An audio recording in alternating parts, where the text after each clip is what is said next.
আৰু যি গৃহ বিভাগৰ দায়িত্বত মুখ্যমন্ত্ৰী আছে এই বিভাগত এনেধৰণে কেলেংকাৰী হোৱাটো অতিকৈ দুৰ্ভাগ্যজনক। আৰু এই SI পদৰ কাৰণে নিযুক্তি বৰ্ডৰ যিগৰাকী চেয়াৰমেন তেখেতে ইতিমধ্যে পদত্যাগ কৰা বুলি আমি জানিব পাৰিছোঁ। গতিকে এগৰাকী চেয়াৰমেনে পদত্যাগ কৰিবলগীয়া হোৱাটো কিমান গুৰুত্বপূৰ্ণ কেলেংকাৰী সেইটো ইয়াৰ দ্বাৰা প্ৰমাণিত হৈছে। আৰু চাওক, এই ইণ্টাৰভিউ দিবৰ কাৰণে অসমৰ লাখ লাখ নিবনুৱাই কষ্ট কৰি পঢ়া শুনা কৰিছিল আৰু এই ইণ্টাৰভিউ দিবলৈ অসমৰ ইমূৰৰ পৰা সিমূৰলৈ গাঁঠিৰ ধন ভাঙি ইণ্টাৰভিউ দিবলৈ আহিছিল। কিন্তু এই ইণ্টাৰভিউ কিমান ফলাফল হ'ল তাক সকলোৱে জানে।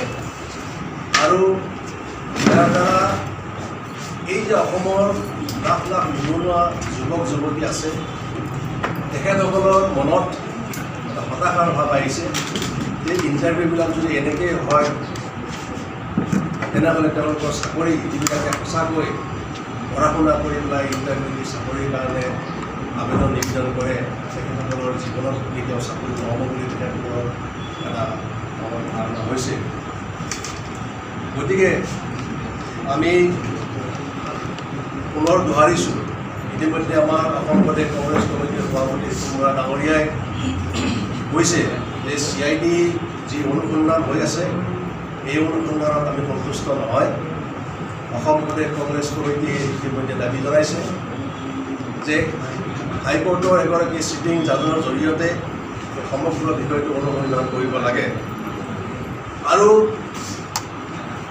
এই ইণ্টাৰভিউ বৰ্ডৰ যিগৰাকী চেয়াৰমেন প্ৰদীপ কুমাৰ তেখেতে নিজে এটা ইণ্টাৰভিউত কৈছে যে দিবন ডেকা তেখেতে নিজে CIDৰ হাতত গতাই দিছিল। তাৰপিছত তেওঁলোকে কোনো প্ৰমাণ নাই বুলি এই দিবন ডেকাক মুকলি কৰি দিয়া হ'ল আৰু তেওঁ মুকলি কৰি দিয়াৰ পিছত তেওঁক আত্মগোপন কৰিছে।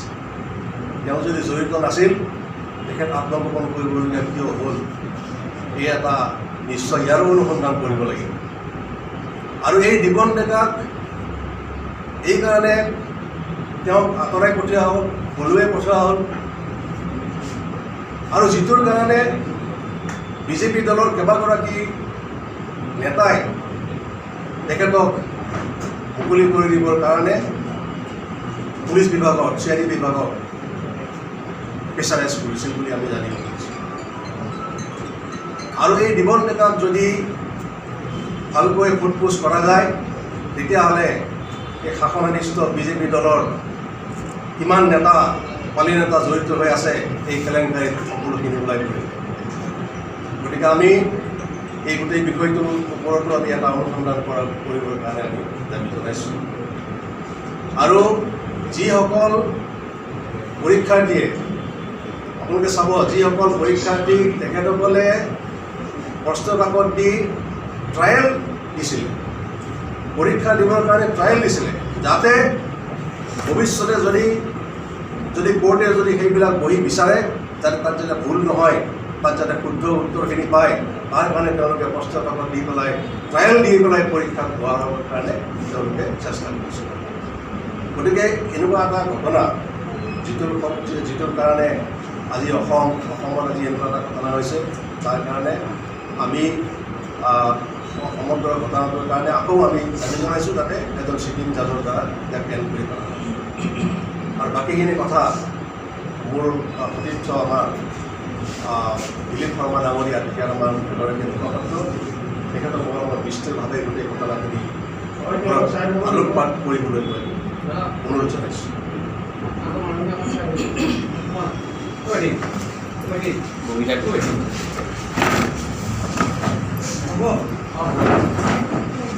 বন্ধুসকল, ইতিমধ্যে আমাৰ ৰঞ্জন বৰা ডাঙৰীয়া আপুনি কৰিলে কথাখিনি আৰু আমাৰ দলৰ যিটো স্থিতি সেইটো সম্পৰ্কে কথাখিনি ক'লে যে SI পৰীক্ষা কেলেংকাৰী কৰি আমি যিটো বিচাৰিছোঁ ইতিমধ্যে সেই কথাখিনি ক'লে। আৰু আমাৰ আমাৰ দলীয় স্থিতিটো আপোনালোকে ইতিমধ্যে গম পাইছে। আমাৰ মাননীয় সভাপতি ডাঙৰীয়াই এই গোটেই বিষয়টো উচ্চ ন্যায়ালয়ৰ এজন চিটিং জাজৰ জৰিয়তে তদন্ত কৰাৰ দাবী জনাইছে। আমি এইটো দাবী উত্থাপন কৰিছোঁ, যিহেতু আমি CIDৰ ওপৰত বিশ্বাসটো ৰখা নাই। ইয়াত আমি কেইটামান এতিয়া প্ৰশ্ন কৰিম। ইতিমধ্যে এই কথাবোৰ ব্যাপক হাৰত সকলোখিনি ওলাই গৈছে। মিডিয়ায়ো আপোনালোকে মিডিয়াই এইটো এটা গুৰুত্বপূৰ্ণ ভূমিকা লৈছে আমি দেখিছোঁ। অসমৰ মিডিয়াই এইটো খুব পজিটিভ এটা ইতিবাচক আৰু এটা গঠনমূলক দিশত এই বিষয়টো কিন্তু লৈ গৈছে, যাতে এনেকুৱা ধৰণৰ ঘটনাবোৰ ভৱিষ্যতে নঘটে। আৰু খুব কি কৈছে মানে অসমৰ মিডিয়াই এইটো এটা গোটেই বিষয়টো কিন্তু পোহৰলৈ লৈ আহিছে আমি দেখিছোঁ। ইয়াৰ ক্ষেত্ৰত আমাৰ কেইটামান প্ৰশ্ন আছে। আমি অসমৰ মুখ্যমন্ত্ৰী ডাঙৰীয়াক কেইটামান প্ৰশ্ন কৰিম এই বিষয়টোৰ কেন্দ্ৰত, কাৰণ তেখেতে বাৰে বাৰে কৈ আছে স্বচ্ছ নিকা প্ৰশাসন, দুৰ্নীতিমুক্ত প্ৰশাসন, শূন্য সহনশীলতা, এইবোৰ তেখেতৰ মুখত আখৈ ফুটাৰি ফুটে। যেতিয়াই যি মিটিং যি সভা সমিতি হয় তেখেতৰ এই কথাবোৰ কিন্তু আমি বাৰে বাৰে শুনো।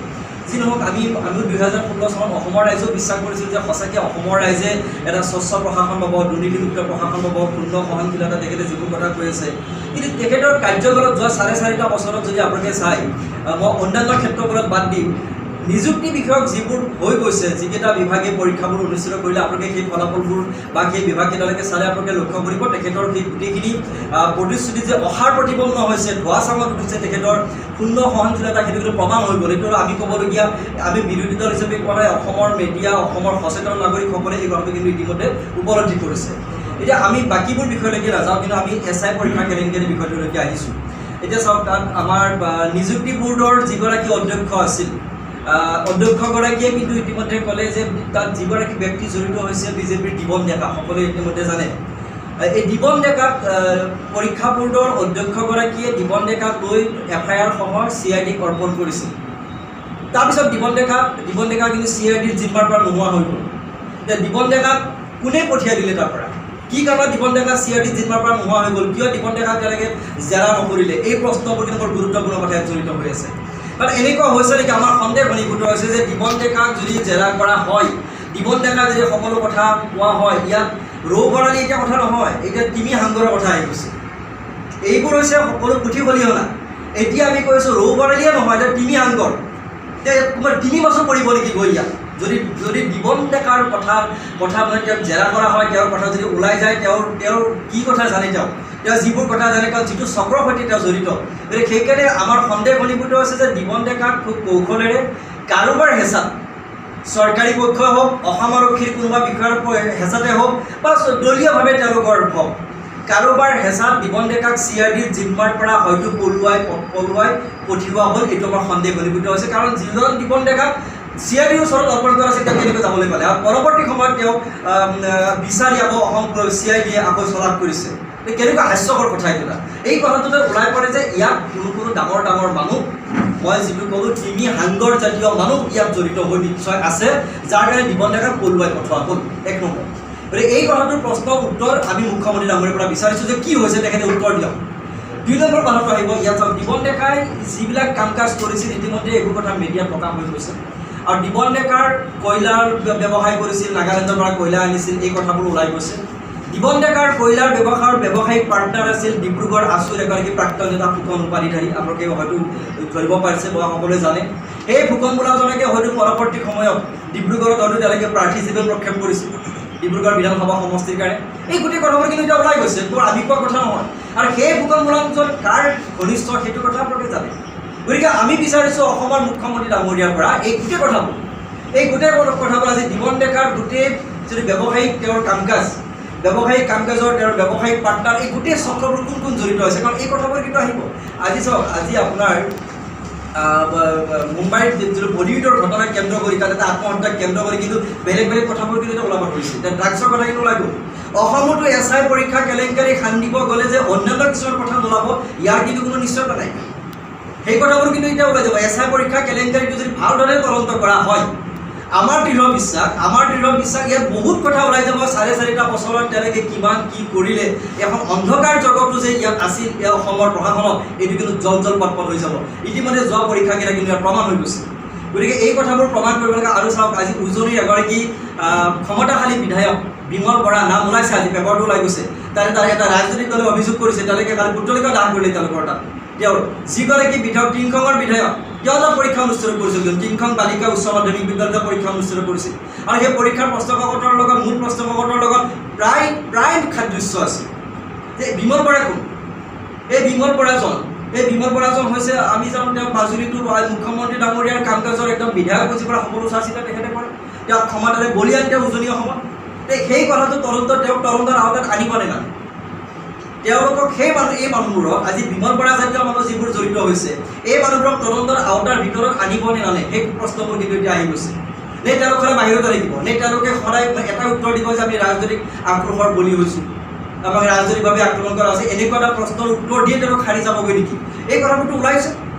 গতিকে আমাৰ দাবী যে এই সমস্ত এই গোটেই বিষয়বোৰ তদন্ত কৰিবৰ কাৰণে আমাৰ ৰঞ্জন বৰা ডাঙৰীয়াই কৈছে, আমাৰ সভাপতি মহোদয়ে কৈছে যে আমাৰ CID তদন্তত আমাৰ কিন্তু বিশ্বাস নাই।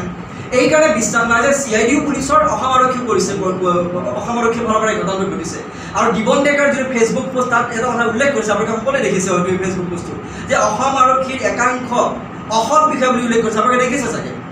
গতিকে তাৰমানে কি অসম আৰক্ষীৰ কোনো শীৰ্ষ বিষয় যে জড়িত হৈছে দিবন ডেকাৰ কথাই প্ৰমাণ কৰিছে। সেইকাৰণে তেওঁক আঁতৰাই পঠিওৱা হ'ল নেকি, সেইকাৰণে তেওঁক পলুৱাই পঠোৱা হ'ল নেকি CID জিম্মাৰ পৰা? এই বিভিন্ন প্ৰশ্ন কিন্তু উত্থাপিত হৈছে, যিবোৰ প্ৰশ্নৰ উত্তৰ অসমৰ মুখ্যমন্ত্ৰী ডাঙৰীয়াকৰ শূন্য সহনশীলতাৰ কথা ক'লেই নহ'ব, স্বচ্ছ আৰু নিকাপনৰ কথা তেখেতে মুখেৰে ক'লেই নহ'ব, তেওঁ প্ৰমাণ কৰি দিব লাগিব। তেওঁ প্ৰমাণ কৰি দিব লাগিব অসমৰ ৰাইজৰ ওচৰত যে মই শূন্য সহনশীলতাক বিশ্বাস কৰোঁ, মই স্বচ্ছ আৰু নিকা প্ৰশাসনক বিশ্বাস কৰোঁ। গোটেই চক্ৰক তেওঁ যদি উৎখাত কৰিব নোৱাৰে, তেওঁ যদি অসমৰ ৰাইজৰ সন্মুখত গোটেই চক্ৰটো চিনাক্ত কৰি দিব নোৱাৰি তদন্তৰ জৰিয়তে, অসমৰ ৰাইজে তেওঁৰ কথাত কিন্তু বিশ্বাস নকৰে এতিয়া। কাৰণ তেওঁ প্ৰমাণ কৰি দিব লাগিব, অকল মুখেৰে তেওঁ কথা ক'লে নহ'ব। এই প্ৰশ্নবোৰ কিন্তু এতিয়া উত্থাপিত হৈছে। আজি অকল সেয়াই নহয়, দিবন ডেকাৰ বিষয়টো আকৌ আমি ক'ব লৈছোঁ, তেওঁৰ পত্নীৰ চাকৰি সম্পৰ্কিত প্ৰশ্ন উত্থাপিত হৈছে। জনসংযোগ বিভাগত চাকৰি কৰে, তাত এটা কি পোষ্ট আছিলে? পোষ্টটো circulation manager, advertising circulation manager, ওরা এটাই পদবী আছিল, এটাই পোষ্ট আছিল। সেই পোষ্টত এপ্লাই কৰি তাত তেওঁ ক'ৰ পৰা চাৰ্টিফিকেটখন লৈছিল, প্ৰমাণপত্ৰখন ক'ৰ পৰা লৈছিল? সকালবেলাৰ পৰা লৈছিল চাৰোদাৰ, যি চাৰোদাৰ নাম শুনিলে তাত আমাৰ মুখ্যমন্ত্ৰী হোৱাৰ পূৰ্বে আমাৰ ভাৰতবৰ্ষ কোমলে হাতকিল মাৰিছিল। এই চাৰোদাৰ মানে এখন পেপাৰৰ যিখন পেপাৰ মাত্ৰ 1.5 বছৰ হৈছিল, তেওঁ বোলে 7 বছৰতে বোলে তাত নিজে প্ৰমাণপত্ৰ দিছে, 7 বছৰ কাম কৰা বুলি। এই কথাবোৰতো ওলাইছে। এই কথাবোৰ তদন্তৰ ভিতৰত কিয় নাহে? তেওঁৰ পত্নীক তাত চাকৰি দিলে অনিয়মেৰে সেইটো প্ৰমাণ হৈ গ'ল। আৰু এই বিষয়টোত কোন জড়িত আছে, এই বিষয়টোত আৰু এটা কথা আপোনালোকে মন কৰক, 2টা বিভাগ জনসংযোগত যিটো কেলেংকাৰী হৈছিল পূৰ্বতে নিযুক্তি কেলেংকাৰী, গৃহ বিভাগ 2টা মুখ্যমন্ত্ৰী ডাঙৰীয়াৰ প্ৰত্যক্ষ তত্ত্বাৱধানত আছে। আটাইতকৈ ডাঙৰ কথাটো হৈছে তাত যে মুখ্যমন্ত্ৰী ডাঙৰীয়াৰ প্ৰত্যক্ষ তত্ত্বাৱধানত 2টা বিভাগ আছে। মুখ্যমন্ত্ৰী ডাঙৰীয়াৰ কোনোবা সোঁৱে বাৱে থকা মানুহবোৰ ইয়াত জড়িত হৈ গৈছে নেকি?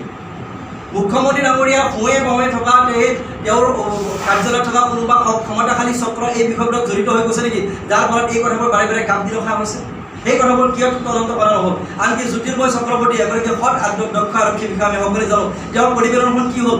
জনসংযোগৰ বিষয়টো যেতিয়া তদন্ত কৰিবলৈ দিয়া হৈছিল, তেওঁ এখন প্ৰতিবেদন তাত দাখিল কৰিছিল। সেই প্ৰতিবেদন কাৰ নাম আছিল? সেই প্ৰতিবেদন পিছত এলাগী হ'ল, পিছত সেই শীৰ্ষ বিষয়গৰাকীয়ে কেন্দ্ৰীয় চৰকাৰৰ ডেপুটেশ্যন চাবলৈ বাধ্য আছে।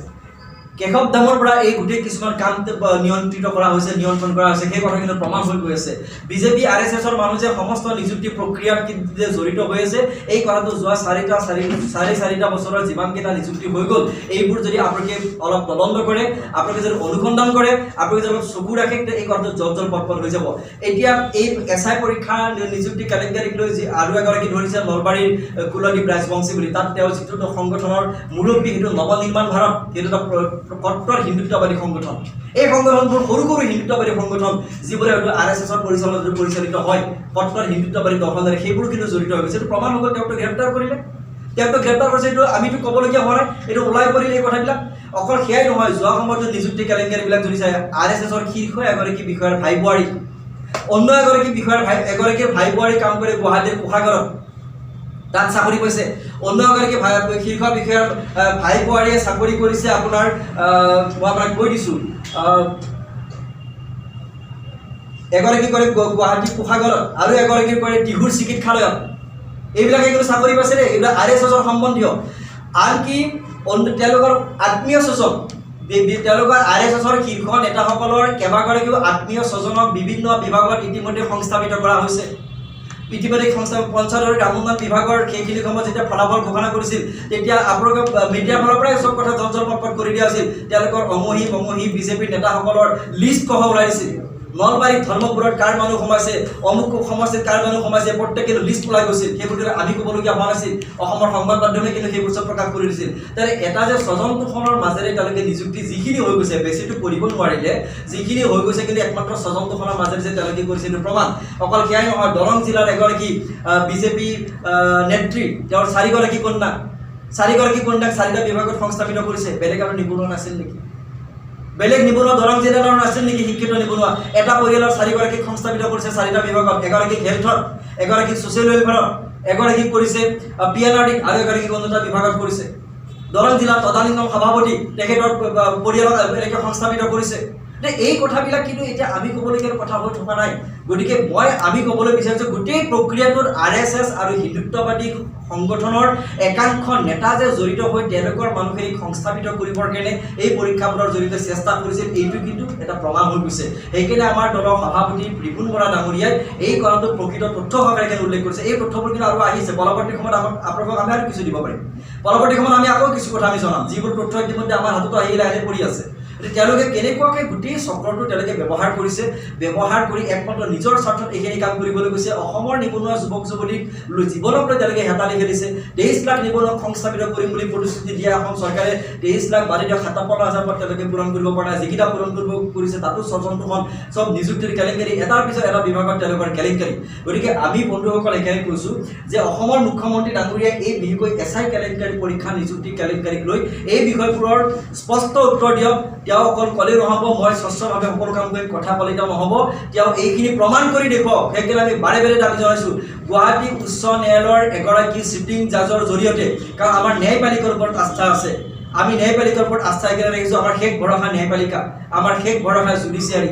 এই জুডিচিয়াৰী আমাক যে ন্যায় দিব পাৰিব এই কথাটো আমি জানো, কাৰণ এওঁলোকৰ ফালৰ পৰা অসম আৰক্ষীৰ তদন্তৰ পৰা যে আমি ন্যায় নাপাম, অসমৰ ৰাইজে যে প্ৰকৃত তথ্য নাপাব, এইটো কিন্তু প্ৰমাণ হৈ গৈছে। আৰু আপোনালোকে এটা কথা হয়তো মন কৰিব যে অসম আৰক্ষীটো কিন্তু এতিয়া আমি যিটো অনুমান কৰিছোঁ, অসম আৰক্ষীটো আজি জীৱন ডেকা CID জিম্মাৰ পৰা ওলাই যোৱাৰ ক্ষেত্ৰত বা নোহোৱা হোৱাৰ ক্ষেত্ৰত, পলাই যোৱাৰ ক্ষেত্ৰত, পলুৱাই পঠোৱাৰ ক্ষেত্ৰত হয়তো ইয়াত অন্যসকল হয়তো কোনোবা বিষয় জড়িত হৈ আছে। কাৰণ তেওঁ স্পষ্টকৈ উল্লেখ কৰিছে যে ইয়াত অসম আৰক্ষীৰ একাংশ অসৎ বিষয়া, এই কথাবিলাক কিন্তু উল্লেখ কৰিছে। আৰু আমাৰ ধাৰণা হৈছে যে অসম চৰকাৰখনৰ ভিতৰত চলা যে বিসম্বাদৰ, চৰকাৰখনৰ ভিতৰত চলা বিসম্বাদৰ প্ৰতিফলন অসম আৰক্ষীটো পৰিছেগৈ নেকি, অসম আৰক্ষী দুটা ভাগত বিভক্ত হৈছে নেকি, এই বিষয়বোৰ কেন্দ্ৰ কৰি বিভিন্ন প্ৰশ্ন এতিয়া অৱতাৰণা হৈছে। সেইকাৰণে আমি কৈছোঁ যে এই গোটেই কথাবোৰৰ এটা সুস্থিৰ তদন্ত হওক, অসমৰ ৰাইজে জানিব পৰা পতিয়নযোগ্য, অসমৰ ৰাইজৰ কাৰণে এটা পতিয়নযোগ্য তদন্ত হওক, আৰু যি তদন্তৰ জৰিয়তে দোষীয়ে কঠোৰ শাস্তি পাবলৈ পাৰে, আৰু যি তদন্তৰ জৰিয়তে ভৱিষ্যতে এনেকুৱা কাম যাতে কোনেও কৰিবলৈ সাহস নকৰে। সেইকাৰণে আমি জুডিচিয়াৰীৰ ওপৰত ভৰসা ৰাখি একমাত্ৰ গুৱাহাটী উচ্চ ন্যায়ালয়ৰ এজন নিৰপেক্ষ, আমি জাজবোৰ যিহেতু আমি নিৰপেক্ষ বুলি সকলো আমি শ্ৰদ্ধা কৰোঁ, তেনেকুৱা এজন ব্যক্তিৰ জৰিয়তে তদন্ত হওক, যি তদন্তৰ জৰিয়তে প্ৰকৃত সত্য পোহৰলৈ আহিব। এই কথাখিনি আমাৰ মূল কথা।